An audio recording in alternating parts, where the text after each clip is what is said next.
আসসালামু আলাইকুম প্রিয় শিক্ষার্থীরা, শুভেচ্ছা নিও। ধারাবাহিক আলোচনার অংশ হিসাবে বোর্ড প্রশ্ন 2023-এর রাজশাহী বোর্ডের রেওয়া মিলের গ অংশ নিয়ে আলোচনা করব। গ অংশ রয়েছে মুনাফা জাতীয় আয় এবং মুনাফা জাতীয় ব্যয়ের পার্থক্যের পরিমাণ নির্ণয় করো। মুনাফা জাতীয় আয় সাধারণত আয় হিসাবে বোঝানো হয়।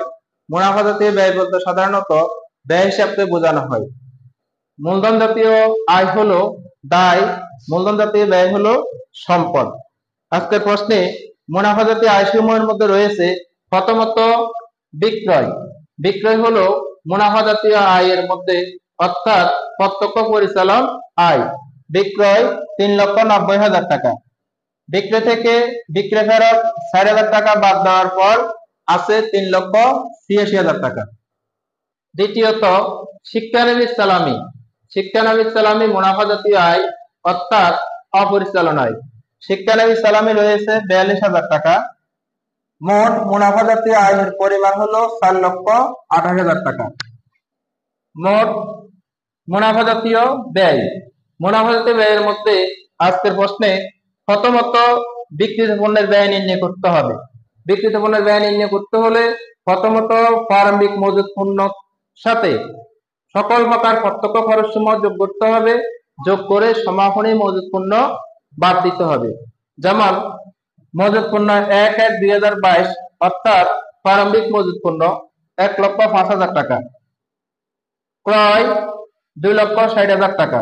ক্রয় হলো মুনাফা জাতীয় ব্যয়, অর্থাৎ প্রত্যক্ষ পরিচালন ব্যয়। ক্রয় থেকে ক্রয় ফেরত বাদ দিতে হবে 5,000 টাকা। বাদ দেওয়ার পর আছে 2,55,000 টাকা। মজুরি মুনাফা জাতীয় ব্যয়, অর্থাৎ প্রত্যক্ষ পরিচালন ব্যয়। মজুরি আছে 24,500 টাকা। মোট 3,84,500 টাকা। তা থেকে সমাপনী মজুত পণ্য বাদ দিতে হবে। সমাপনী মজুত পণ্য আছে আজকে 30,000 টাকা। বাদ দেওয়ার পর আছে 3,54,500 টাকা। এখন অন্যান্য পরোক্ষ ব্যয় সমূহ যোগ করতে হবে। আজকের প্রশ্ন অন্যান্য পরোক্ষ ব্যয়ের মধ্যে রয়েছে শিক্ষানবিশ ভাতা, অর্থাৎ অপরিচালন ব্যয় 85,000 টাকা। এখানে বিশেষভাবে মনে রাখতে হবে, প্রশ্ন যদি অনাদায়ী পাওনা সঞ্চিতি থাকে, অর্থাৎ ব্যয় মিলে অনাদায়ী পাওনা সঞ্চিতি থাকে, তাহলে অনাদায়ী পাওনা সঞ্চিতি বাদ দিতে হবে। এখানে শিক্ষানবিশ ভাতা আছে 85,000 টাকা, অনাদায়ী পাওনা সঞ্চিতি আছে 4,500 টাকা। বাদ দেওয়ার পর আছে 80,500 টাকা।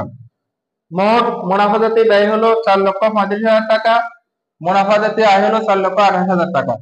তো মুনাফা জাতীয় আয় এবং মুনাফা জাতীয় ব্যয়ের পার্থক্যের পরিমাণ হলো 7,000 টাকা।